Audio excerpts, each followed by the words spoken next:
Hey, everyone! Welcome back to the channel. Today, we've got an exciting tutorial for you, how to change the video background in Capcut without needing a green screen. Let's dive in. The first step is to open Capcut and create a new project. Once you're in, the initial video you'll need to add is your background video. Let's get started. Click on the Overlay button, then select Add Overlay. This will take you to your photo gallery.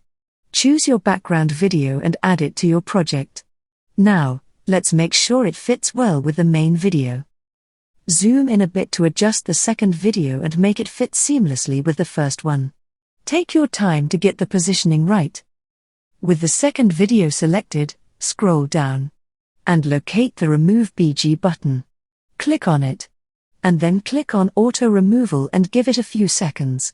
Capcut will work its magic and remove the background from your main video, leaving you with the main subject against the new background. And there you have it, a quick and easy way to change the video background in Capcut without the need for a green screen. If you found this tutorial helpful, give it a thumbs up, subscribe for more content, and hit that notification bell. Thanks for watching, and I'll catch you in the next video.